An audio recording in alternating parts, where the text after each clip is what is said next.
Thank you so much, Rebecca. I don't think I need more detail, but my pronouns are he, him, and I'm logging in from the stolen and ceded territories of the Coast Salish people, specifically the Musqueam, Squamish, and Tsleil-Waututh Nation. So happy to be here. Yeah, and happy to have you.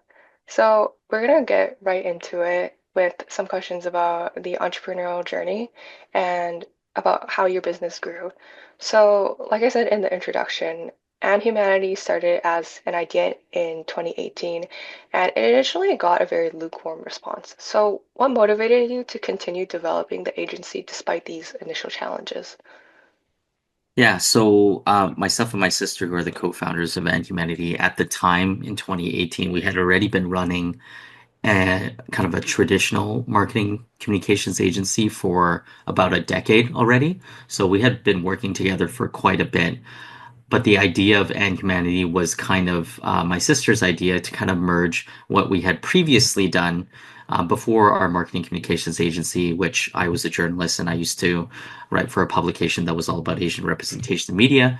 And my sister used to work at the Canadian Center for Diversity and Inclusion, the CCDI. So with that, she wanted to kind of like, she had this idea of merging um, what we had done previously with our current marketing communications agency worked. And we did receive a very lukewarm response when we were kind of like floating this idea to some of the biggest brands in the world, because at the time, multicultural marketing was like gaining popularity, but there was no inclusive marketing agency or even principal, sorry, topic, because and we were trying to explain to people that beyond ethnicity, there's so many other dimensions of identity, whether it be you're from the 2S LGBTQI plus community, whether you're neurodiverse or have a physical disability, whatever it may be, there are a lot of dimensions of identity that multicultural marketing kind of ignored, but the response was quite lukewarm because it was kind of like,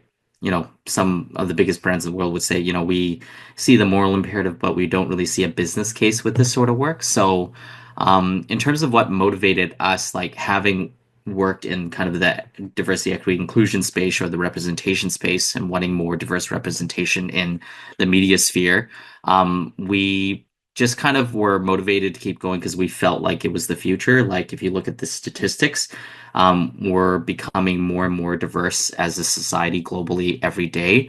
I don't have them hand, but I believe like people that identify under the 2S LGBTQI plus community has grown 10% over the last decade or so, or something like that, and that's continuing increasing. We're a majority minority in most major cities, meaning white population is actually the minority in most major cities across Canada and US.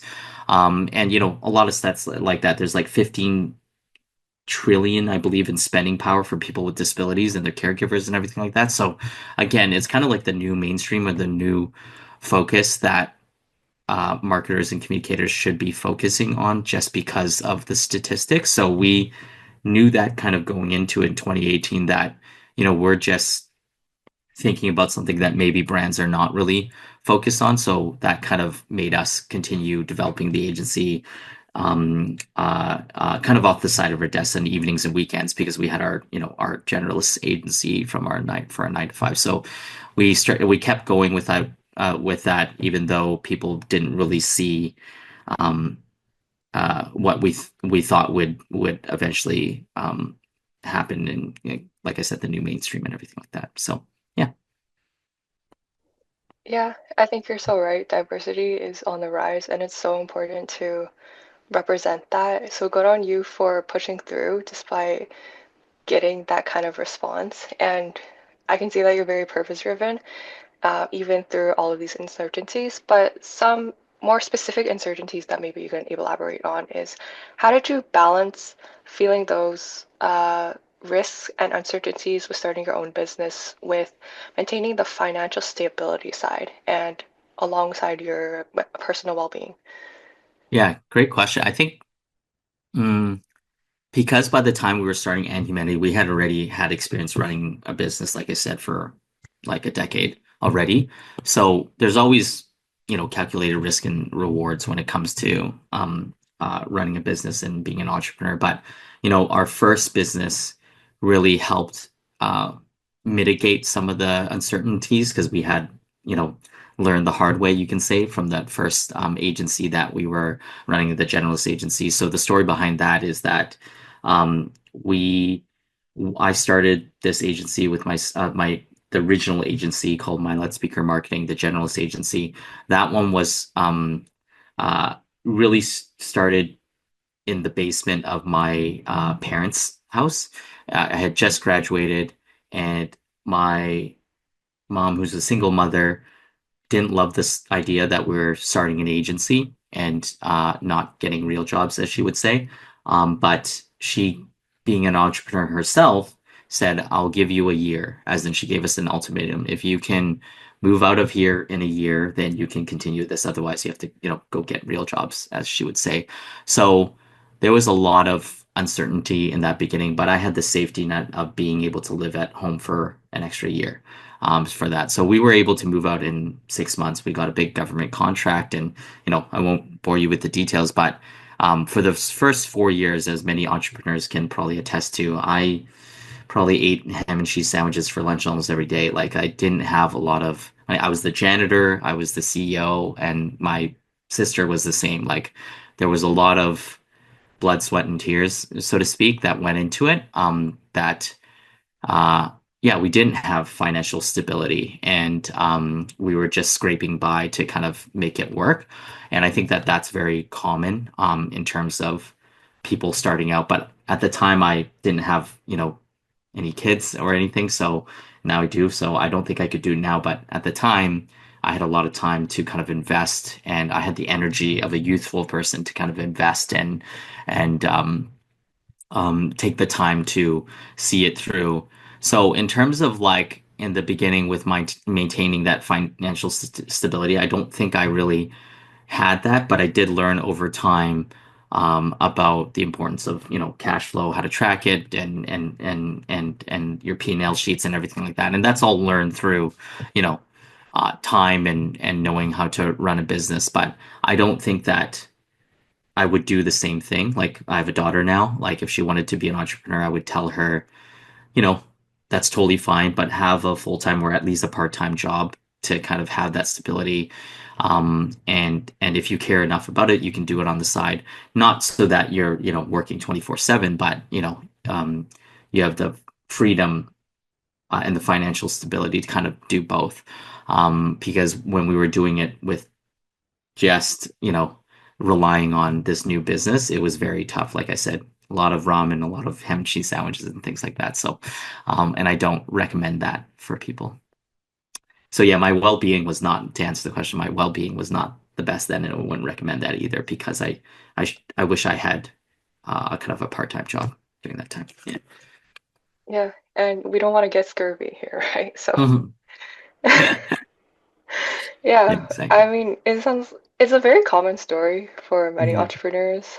Yeah. Maybe not the ramen and ham cheese sandwiches part, but to go through that struggle and face so many initial challenges where they're like wearing so many hats Yeah. and feel like they're spread out so thin. Yeah. But is there a more specific challenge that you feel like really characterized the early stages of Humanity? Specific challenge. I think we some people that start, especially agencies, but in general, B2B companies like ours, a lot of them have worked in that space before, like a previous agency, and have connections. The biggest challenge is that we were brand new, which was good in the way that, we brought fresh ideas, but we were brand new. We didn't have connections in the industry. And, as we were just talking about earlier, Rebecca, it's like so much is based on networking and who you know and things like that. And I think with entrepreneurs that find success faster, I think it's because you're leveraging your network. And we didn't really have one. So I think that that was one of our biggest challenges is that like we just didn't have that network. And I remember my now brother-in-law, not my sister who's a co-founder, I have an older sister too, had recommended that maybe we go work at an agency first before starting one. And I think that was good advice because you do really kind of build that network, that understanding of how, that specific type of company runs. But I also think that because we didn't work in that space, we did kind of bring a fresh perspective to the campaign work and all the work we did. But I wish I did have the connections because a lot of the times we didn't have a network to rely on to kind of build that. So, a lot of agencies that start um, like, quote unquote, in someone's garage or someone's basement is usually, two creative directors or two like higher senior position people that left a already established agencies and are taking clients and relationships with them. Like it wasn't this same as us who really didn't have anyone to start. And I wish that we did. Yeah. So I think that was one of the biggest challenges, the lack of connections and network. Yeah, for sure. I think it's really important to have those so that you can start building your agency and also about building a loyal client base, right? So that can take a lot of time. So I'm wondering how you navigated that stage of the agency and how you navigated the feeling of disappointment with the growth of the agency because you probably didn't have a very linear growth with building your client No, no. base. Growth is like, yeah, yeah, exactly. And a lot of therapy helps in terms of that counseling therapy. But honestly, I think working with my sister really helped as well because I've heard a lot of horror stories of a co-founder, backstabbing another or whatever like that. And at the core of it, family always came first and that's something that's a privilege when you're running a business is that you don't have to look over your shoulder. You're not worried about the person you're working with. There was 100% complete trust because when it came down to it, we always knew that our relationship mattered more than anything. So I think yeah, that was it. I think a huge part of it. Yeah, for sure. And you mentioned your family being a great support system for you, Yeah. but was there anyone else that you kind of felt like you leaned on and any other support networks that you utilized during that time? Yeah, like I said, we did have a lack of it. I think that to clarify, like my sister was a really good support network, but I have two older sisters and older brothers and an older brother too, and I don't think that they were unsupportive, but they weren't, directly like go, go, go. They were, doing their own thing, running their own careers, etc. And I know that there was some rumblings, especially from my own mom and my older brother, like, what are you even doing? Like is like a lot of doubt. And it's because we're kind of you can say conditioned to think that like unless you're making money right away or unless you're like successful right away it's not worth pursuing, but I don't believe in you know that dreams don't happen overnight or like the fruition of hard work doesn't happen overnight. So as many entrepreneurs kind of struggle with this, there's obviously a point in which you have to like cut your losses, but I didn't feel that way of like I'm sure I did at certain points, but like there wasn't like yeah, we had enough support from each other, myself and my sister, and also like you can say even from our early on clients and things like that. We knew what we were doing had worth and value. It wasn't like it was just ourselves. And we brought this kind of fresh perspective, like I said, to the industry. So I think the support was quite insular in terms of myself and Tammy. Like I said, my mom gave us an ultimatum, so she gave us 1 year of support, if that makes sense. Like, like in terms of like financial, letting me live at home for a year to make it work. But um, definitely in the beginning, there was not a lot of like, yeah, not a huge amount of support from there, and friends definitely not either. Like everyone's just kind of starting their career and they're thinking about their own thing. But yeah, I would say we relied a lot on ourselves and belief in our work and like the early on clients. So yeah. Do you feel like that support, that your family not being that supportive at the beginning kind of motivated you in a way that Mhm. you felt like you maybe like wanted Yeah, to like the prove yourself? underdog feel. Uh, Not really, because as much as my mom, quote unquote, didn't support, she was an entrepreneur herself and had gone through many failures herself. So I think the 1 year ultimatum was more of a do it faster. Like we never, like I said, we moved out in 6 months, so I don't know what she would have done, but I knew she wouldn't have like I had that privilege and that safety net of like she wouldn't fully kick me out. She probably just forced me to find a job, but it wasn't like completely unsupportive, and it was just more so like get off your butt and make sure you make this work sort of thing. And I think that wouldn't have happened if she wasn't an entrepreneur herself. You have to have that lived experience, I guess, a lot of the time to really understand that, when you're building something yourself, it doesn't happen overnight. And she had a lot of struggles herself and a lot of business ideas that didn't work out and things like that. So I think that really helped her somewhat belief in us. So yeah. Yeah, and I mean, you mentioned having a daughter, and Yeah. probably being a father probably like contextualizes what your mom felt as I get well. it. Yeah, I get it. Yeah, like you get it more, right? I totally get And it more. Yeah, yeah. totally. Mhm. And it's hard building a client base. It's definitely not linear, like we said. But now, your agency serves high profile clients, and that must be very demanding at times. So how do you prioritize mental and physical self-care while managing these responsibilities? Yeah, so this is a story I've told a couple um times now. I think that especially in the marketing industry, the culture that we learned as we became more adaptive was like a very much a hustle culture, like work really late, work hard, play hard, that sort of thing. And I think inherently we didn't really love that.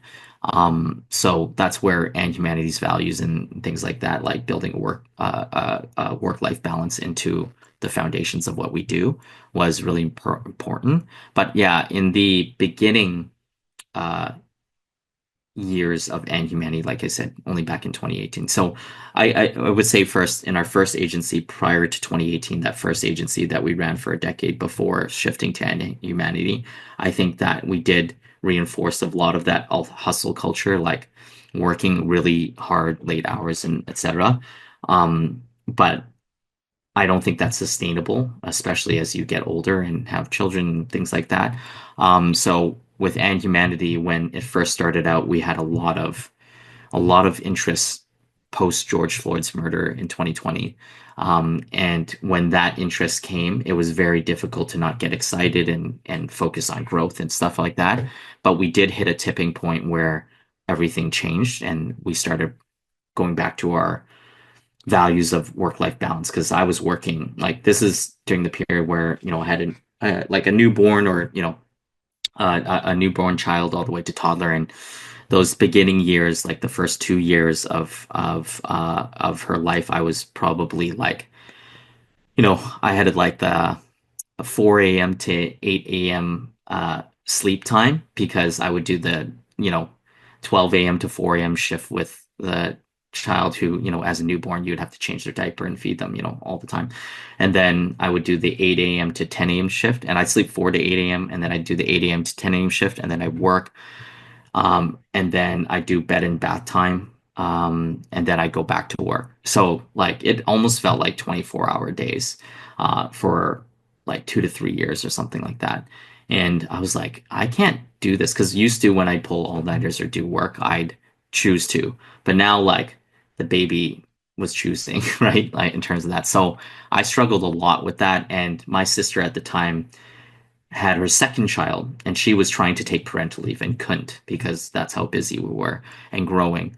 So one day, my partner, my wife, looked at me. She's like, "You don't seem really happy because you're working so much. You seem sad." So I called my sister and I was like, "Yeah, I think Anna, my wife, is right. I'm not really happy." And I was crying and I was like, "I can't do this. This is way too hard because we've been doing it for like 2, 3 years. And we're growing, so it was a good thing." But it was just too hard. So she was like, I can't either. Like she's got 2 kids now and can't even take parental leave. So we decided over the next quarter, we put a plan in place where we would let go of over half our clients and over half our staff, which was a very difficult decision when ingrained in us. We're like trying to grow, but that we knew would allow us to like work on maybe a little less demanding clients and kind of more focused work. And even though it was very difficult, the clients that we explained to and the people that we explained to did understand that, it was not a sustainable, like we didn't have the structures in place to scale the way we were scaling. So there was a lot more understanding from that, although it was not the greatest period. And now we're able to have, a 4-day work week. I'm able to have time with my daughter. I don't I don't bring my laptop around like I used to bring my laptop out of my office and everywhere and stuff like that. Now I it stays here. Like I have a lot of rules to make sure I don't, answer work emails and things like that after a certain time. Like I pick up my daughter almost every day. If my wife doesn't, I'll still do bed and bath time and like, and I do all the mornings and like I can be there.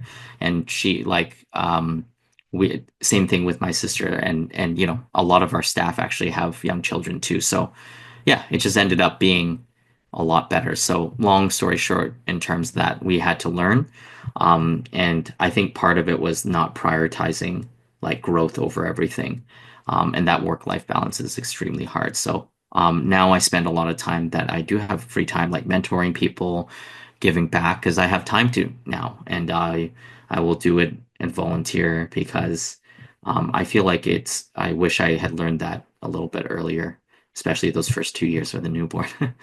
First 2 or 3 years, yeah. Yeah, thank you so much for sharing. Yeah, That was yeah, a very vulnerable response. It's so hard to establish that work-life balance, I think, no matter what industry you're in, especially yeah, starting out as an entrepreneur and with a daughter, like a yeah, newborn daughter. So I know you elaborated a little bit on the specific things that you do to ensure that you have those boundaries with work and play. But I'm wondering if you could maybe elaborate more on how you do that yeah. in a work from home setting. Yeah, that's good. So my office is on a top floor, so I do have that physical separation. And I'm there right now, and obviously daughter will go to daycare and things like that. And so there is that sort of thing. But the rules that I have is once I'm at work, I'm focused on work. But when I'm like in the mornings, I do all the mornings with her, whether feeding her breakfast, getting her changed, getting her ready to go to daycare or whatever, I'm present there. Like sometimes I'll pull up my phone, urgent email, urgent response, but I really try not to. And like I said, I don't bring that's another rule, don't bring my laptop anywhere. And unless it is urgent, as in like time sensitive, I try my best not to respond. Now, do I follow this all the time? No, I still struggle with it. I'm a recovering workaholic, that sort of thing. So, but I do have like specific rules. Like once I go, um, like it's her bed and bath time, and if it's my day to do, bed and bath time or whatever like that, I will, I'm clocked out. I'm not working. People know that they can't, really reach me unless it's like a phone call and something urgent, that sort of things. And I think that because we have 4-day work week, completely flex hours, like people can work whatever hours as long as they, attend the meetings. It's really nice because some days I'll be like, I'm gonna take, I'll have to take off a little early because, whatever, maybe my daughter got sick and my wife needs help or something like that, then I can go back to work to finish up, later in the day or something after I put her to bed. Like that flexibility, I think, is really important, and it's a function of the agency and what is allowed, so that it kind of caters to that. And I guess other rules that we kind of had with these is like, have something called like holiday switching. Not everyone celebrates the same holidays, whether it be Christmas or, some people celebrate Diwali or for us Lunar New Year, whatever it may be. So there's stat holidays and we allow anyone to switch out those stat holidays with other holidays. And so that it's just kind of extra days. So some people may be working on Diwali or on, Christmas or something like that because, they celebrate different things. So I think that gives a lot of flexibility. So I think just treating each of the team members as individuals that are different, diverse, and have different needs has really helped with that balance and boundaries. And yeah, I think having that really distinct focused family time versus work time has done wonders for me, and my relationship with my daughter and everything like that. So yeah. Yeah, that's really glad to hear. And I think Yeah. physical separation is definitely key. Yeah, Uh, absolutely. right? And having, like a distinct time for certain activities. Yeah, But what about the mental side of it? So do you yeah, do anything to kind of like turn off, like quote unquote, turn off yeah, your work mode or like when during a time when you're not supposed to be yeah, working? yeah. That's a struggle for me because I always say the hardest part is that when I used to go to an office, like we used to have an office like pre-2020, I had that travel time to switch modes to family mode or whatever. Now that I work, like I'm just walking downstairs, so like switching from work mode to family mode, especially dad mode, is there's not enough time sometimes. So I do struggle a lot with that. I don't have a really good solution on how to, you can say, like distinctly switch. I do a lot of, I believe in mental health, like counseling, and therapy to kind of, yeah, talk myself through kind of the best tools and methods to do that. But it's definitely something that yeah, I struggle with, and it's not easy. Especially being work from home and remote and whatever. But like you said, that physical separation helps a lot. Like my daughter can come up here, but she doesn't. Like she there's no toys up here, so why would she? Like that sort of thing. I'm up here, she might like ask, and she'll just kind of yell up here and be like, how are you doing and stuff like that. But like, yeah, I have a pretty good separation. And like I said, she's in daycare and then she's going to school next year. So yeah. Yeah, that's all very exciting. And I think kind of comforting knowing that so many different people still struggle with this aspect. Yeah. And it's really like a lifelong journey. Yeah, it is. Yeah, for sure. And I know you mentioned a little bit about being a workaholic and kind of how your upbringing influenced your work habits. So I'm wondering, as a Chinese Canadian, do you feel like that heritage and upbringing as a second generation immigrant plays a part in how you feel, how hard you feel like you should be working? 100%. I have so much guilt with that. And my mom, who's a single mother, like I said, I witnessed her working 15, 20 hours a day. I was basically raised by caretakers, right? Like whether, which I know she couldn't really afford, whatever, raising four children by herself. So because my father passed away when I was 5 and my eldest brother was 16 at the time, she was the only one that could kind of handle it. And obviously, my older siblings helped take care of younger kids, etc. But I just remember so many times seeing her work to the bone, wake up, take care of us, work to the bone. So it's hard. And I don't think that's just, the quote unquote being Chinese Canadian. It's obviously that's her personality, but I do think the culture that we're brought up in is that as, if you've heard of, the what's it called, model minority, that sort of thing, that concept of being like if you're East Asian or East Asian, like the model minority is like, work really hard, you shut up and you don't say anything and you're just happy to be here, that sort of thing. So I think that mentality was very built into me. Like I was the only thing my mom cared about was that I got really good grades and I did well in school and so I could get a good job, that sort of thing.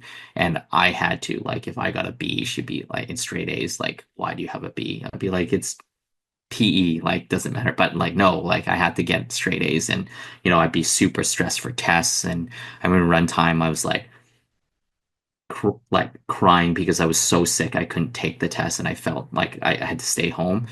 And like, I had so much pressure and I'd studied so hard, and so I was like crying because I couldn't take the test, and I was like looking back, I was like, wow, I really put so much value in this, and I think that as the Chinese culture, as I'm sure a lot of people can attest to, is like hard work beats talent and smarts, right? It's just like you work yourself to the bone to make sure that you can be successful. So I definitely think that being brought up in that way and also double time with my mom being an entrepreneur and working 15 hours a day because she worked as an accountant as well as building her businesses and she did that with my dad before he passed away and so she was like constantly doing full-time job as well as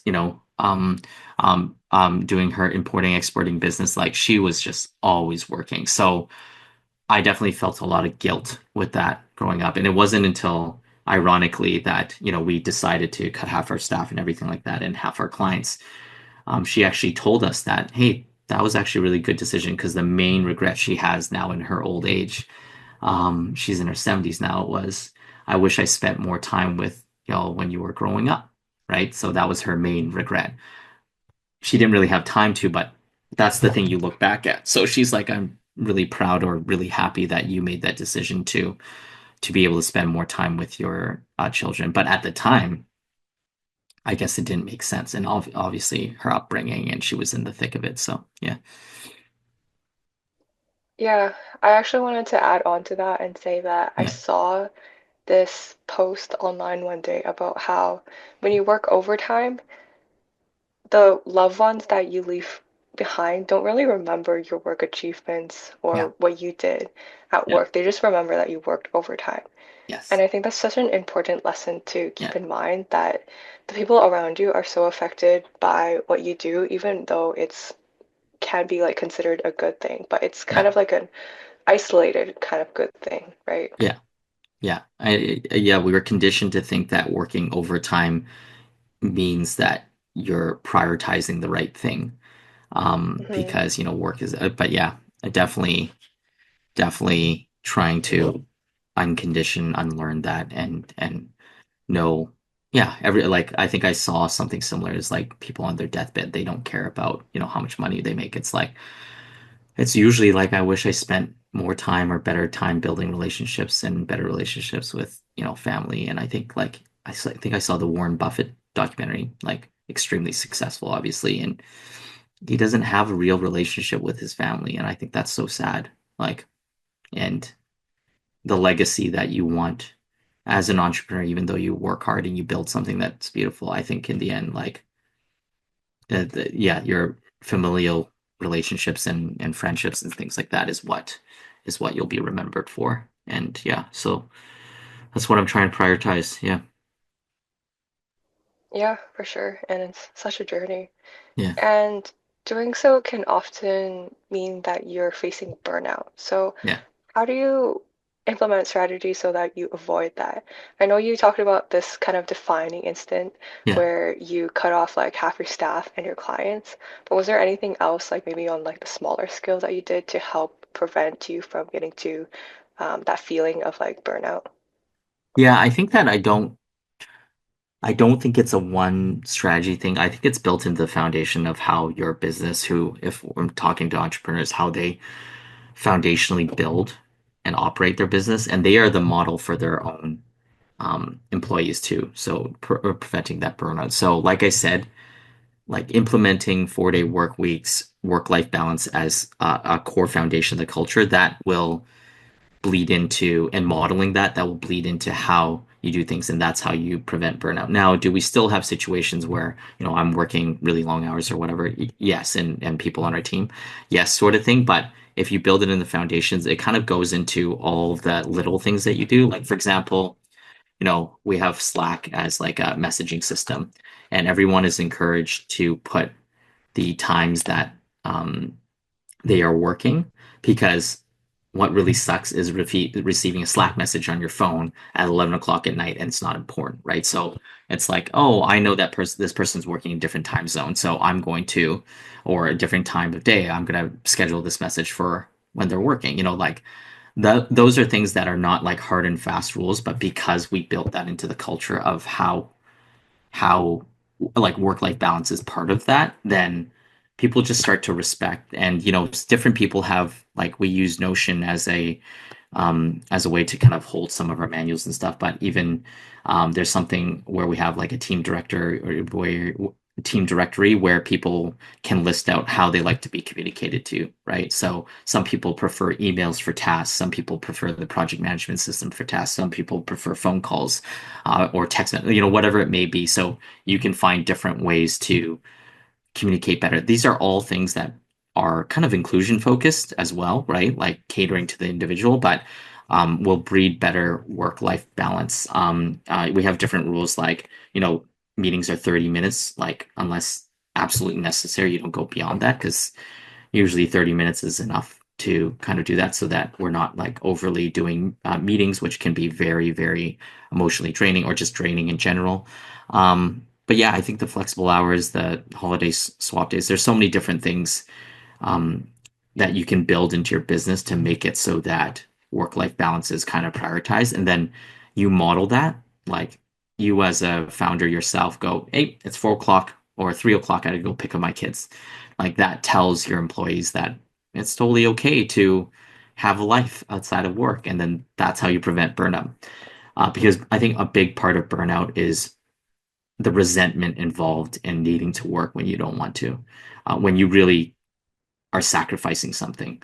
So we don't want that to happen with people, like sometimes I like to work at 10 p.m. at night because I want to, right? And I want to have that freedom. So, anyways, hope that answers. Yeah. Yeah, it's hard because you kind of have to fight against everything that you've been Oh yeah, our taught clients are sometimes like, when "What? You you're don't work?" upbringing, right? And also Yeah, the kind of work culture in general, even not considering your upbringing.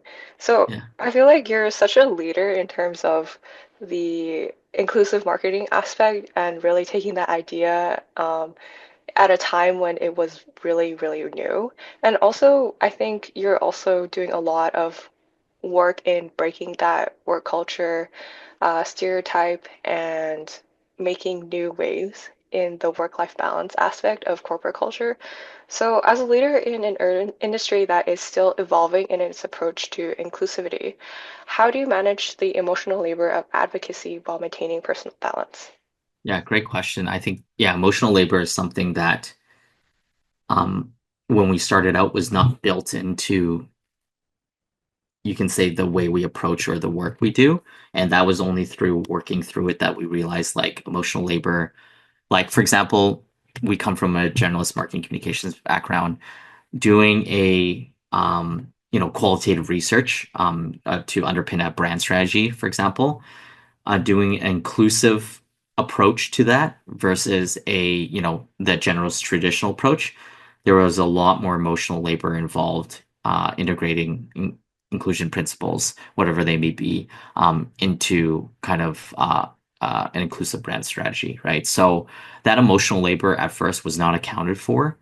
Um, and I think that hurt us a little bit because we were undercharging a lot because we didn't consider, and under resourcing and timings were not as long because emotional labor is really real when you have like a really like uh, a session where the client is being very defensive because inclusion work can make people defensive or whatever like that takes a lot out of you. So I definitely think that what we've done to kind of manage that is and mitigate that is create and kind of like not completely decolonize timelines, but time is a social construct, right? So we've tried to make it in terms of building relationships with our clients, like, letting them know, we work 4 days a week, we're completely flexible, we're all over, whatever it may be. And we talk about emotional labor, we talk about how personal balance and how each of us, work and things like that, and accessibility issues we need. And yeah, sometimes it's not received perfectly, but the idea behind it is that we're setting that precedent ahead of time. And I think that that helps with the emotional labor aspect because they're already aware of how we work, and I think our process and how we work does educate them as well and kind of gives permission to work a different way than what we've been trained to. So I think that really helps for emotional labor, and that also advocates for this type of process and work because we're working with marketing departments that are so used to one way, probably still in the hustle culture, work hard, play hard, and we come in with something that's quite different. And it's good because we understand them because we come from that culture, but we also let them know, like, look, it's possible to not, like, nothing we do in marketing communications is life or death. We're not doctors or nurses or whatever, right? So, like, nothing we do is that important, quote unquote, to the sense of like life and death. So, why is it that we're kind of hurting our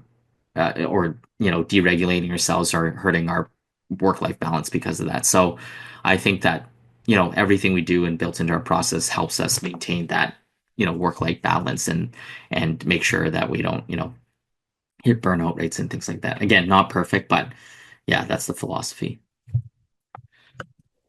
Yeah, sometimes you gotta do things imperfectly to get better at them. And it's so important to have those conversations. And I think that's a really good starting point. In those conversations, do you ever talk about compassion fatigue? Have you ever heard of that concept before? Yes, like I've heard empathy fatigue, compassion fatigue. Yeah, that's again hard to like just like emotional labor, and I think it's kind of like linked in many ways. It's hard to account for that, um, but we do our best based on the processes that we put in place. I think having a psychologically safe space for a team member to go, I'm having trouble with this, and not knowing that their supervisor, their boss, or whoever is not going to chastise them or blame them for that is how we help them, because doing this types of work depending on the client or whatever, and obviously we will fire certain clients that are obviously non-inclusive in their efforts and what they're trying to do. That's how we protect them. But for ones that are more in that gray area, and it may be a little bit more difficult, they know that they can always come to us, and or at least I hope they do. They can come to us, and we try to build that culture where they can come to us and um yeah, kind of like voice their concerns with it. Like, I am having this issue. The emotional labor is so high with this client. Can we, pivot or do something else? And yeah, I think I wish there's a point where we can start, where it's not like a new thing to the client to hear, and where, because I think clients go through, that emotional labor issue and all the compassion fatigue and all that as well, especially doing this type of work. So I wish it wasn't such a, novel concept, to consider it, when you're doing work. Because again, nothing we do is life or death. So why can't we prioritize our mental health, right? So Yeah, I think that's so right. And I'm finding that that is the same thing in VTRF as well, where people have come from like all these diverse walks of life, and some of them come from backgrounds where, like we said, really prioritize like that hustle culture and this huge need to succeed. And it can be hard to go back against that and realize like this is not urgent enough for me to sacrifice my personal life over, my mental health over, or do something that I don't want to do at the moment. And I think it's important to at least like have these conversations and get it out there so that it's a yeah, beginning for well, what for changing the mindsets, and not just in entrepreneurship, but just in general for work-life balance. yeah, So that's actually, sorry, and I want to add to that. Well, it depends too, because there's a lot of privilege in being able to do what I'm saying as well. Like I said, my mom, when she was a single mother raising four kids, she couldn't not work long hours, right? Like, she couldn't afford, and there's that financial aspect, and I understand that very different situation with myself with one kid.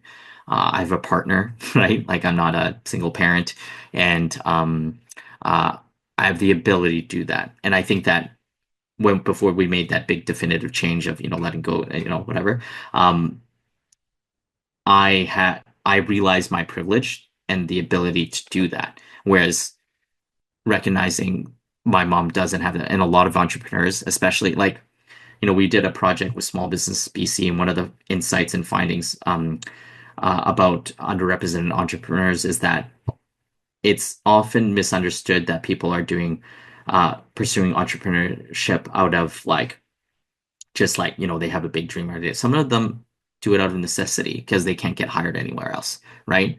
And that again is some privilege that some entrepreneurs don't take into consideration. Even myself, I did not need to start a business when I did. It's because I wanted to, and that's a privilege. And a lot of entrepreneurs do not have that privilege just because they can't get hired anywhere else. I mean, it would have been tough having a journalism degree in general and graduating in English literature, but my point is that I I could have, and I did have work restaurant jobs, retail jobs, and things like that in the early days. And prior to kind of my career. So I do think just noting that not everyone can do it because some people need to be entrepreneurs out of necessity so that they can live and eat. And it's expensive to exist, especially in Vancouver. So yeah. Yeah, good point, and I appreciate you saying that because that is the truth for some people. If you can, definitely something to think Yeah. about. Yeah. And even if during those like really busy times to like make sure you know what matters at the end of the day, right? So, that's all the questions that I have for you. So, Winnie, since you're here, do you have any questions for Matthew? Hi, Winnie.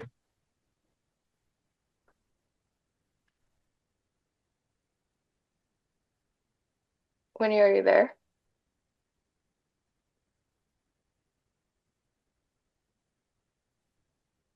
Hello? Maybe she's AFK. Yeah. Yeah, that's okay. But, Sorry, oh, just finished our event in another location. That's why it's so loud here. Thank you for letting you share your stories. I haven't seen you for a while, Yeah, it's been but a little bit. I love your story. I love everything you said. And especially in the end, you mentioned, how privileged as an entrepreneur in this kind of a position, we're Yeah. able to do it. Not every single person able to do what we do for the life and work balance.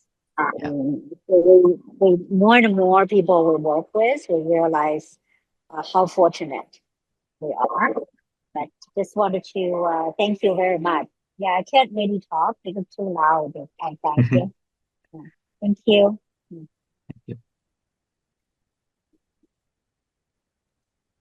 yeah, wanted to echo that as well and say that we appreciate you doing this event with us. We were expecting a few people, but I think maybe it was just a bad timing because I think it's midterm seasons for students, and that's the bulk of our audience. Yeah. Yeah. So either way, it's recorded and it'll be posted onto YouTube, and I'll let you know when it is, so you can share it with others if you'd like. Sounds good. Thank you for having me. Bye. Yeah, thank you so Bye-bye. much. Bye. Bye-bye. Bye. Bye, Quinky.